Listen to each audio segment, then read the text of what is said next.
I'll be the first to tell you, some of the things that I teach may run contrary to what you've been taught in traditional technology sales courses.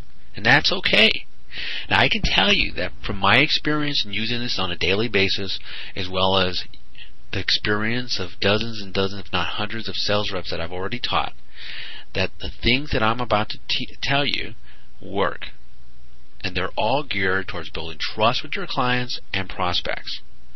Now, there are 8 ways or 8 steps to becoming the trusted advisor that I outline here. And by the way, that phrase, becoming the trusted advisor, is what we call our sales methodology and is a basis for our training programs, including our newest one called cold calling and prospecting. As a matter of fact, I am so sure about this methodology that in many of our programs I offer a 100% money back guarantee. Now that's hard to beat.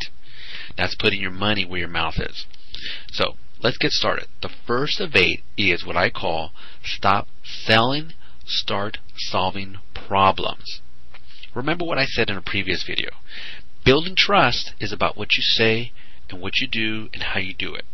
But just as important, if not more important, is how you think. It starts out with deciding to be more than just a product salesperson. You have to make the choice to becoming a true trusted advisor who is interested in solving problems. So what are the things that a trusted advisor does? Well, first of all, you want to have a 2-way dialogue or conversation with your clients or prospects. In other words, you want to avoid giving a sales pitch. Instead, focus on your customers' issues, needs, and challenges. And again, to do this, you must avoid leading with products or solutions or even talking about yourself. You need to first establish a little bit of trust and rapport. Now, this is easier said than done because we've been taught to talk about the benefits and the features of products and even solutions instead of focusing on the customer and their problems. You see, once you bring up products, then you've just confirmed to them that you're a product salesperson, not a problem solver or a trusted advisor. So let me fast forward in that particular scenario. Let me fast forward and tell you what would happen. So when it comes time to quote, if you've even gotten that far, then the prospect is probably going to go out and compare it to Best Buy or CDW or Dell or someone like that. Because when you first start talking about products, you've just reduced yourself to the lowest common denominator, which is price, someone dealing simply with price. So let me continue. During one of my one-on-one sessions, especially when we do role play, I notice that salespeople when they hit a snag or get nervous or simply don't know what to do next, they revert back to selling products. So you've got to avoid that at all cost. And here's a key concept that you want to remember. It's called what I call the 10-second rule. Basically, IT buyers get calls from salespeople all the time. And once they hear you, you have about 10 seconds to avoid being lumped in with all the other salespeople. After that 10 seconds or less, the sales resistance wall goes up. And at that point, the sales becomes harder. I believe that your whole sales cycle is determined by your first 10 seconds. So let me give you an example. I own several businesses, and so I get lots of calls from salespeople on various things, even technology. Heck, you may have even called me.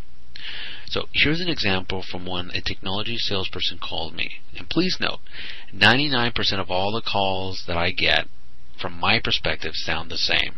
And I think you'll find that from your prospects, your customer's perspective, that the same thing applies. 99.9% of all sales calls sound the same. That, if for no other reason, is reason enough for you to change how you make calls. So here's how it goes. I'm going to paraphrase a little bit here. Hi, my name is such and such, and I am from such and such company. We're the best at doing what we do, and we have helped tons of companies like yours, and I'm sure you can help me. Or I'm sure I can help you. So tell me, how much online storage do you currently have? That's usually how it goes. So first of all, let me break it down. And I'm telling you this from the prospect's point of view. How do I know you're the best? You say you're the best at what you do, but how do I know that? At this point, I don't even care. And if you have helped tons of companies out there, and you say you can help me, how do I even know you can help me? At this point, you don't even know what my problem is. So here's another key concept. Don't assume. Buyers think it's insulting and amateurish to make assumptions about their challenges or their issues without even asking them any questions. It's sort of like a doctor making a prescription without making a diagnosis first. It simply doesn't make any sense. So if you don't know anything about me, how do you know you can help me? So don't do that. Finally, salespeople always on cue from their scripts start asking me about questions about my environment, especially in technology sales. Well, if you haven't asked me any questions about me, if you haven't built up any rapport or trust, then why the heck am I even going to tell you something private like my computing environment? Let me remind you, the goal here is to become more than just your average product salesperson.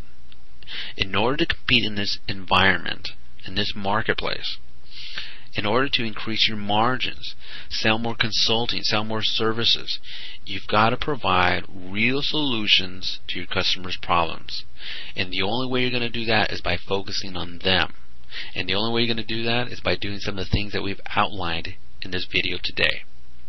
This is 100% possible. You just need to change your approach. And I'll have more on that in the next video. Have a great selling week.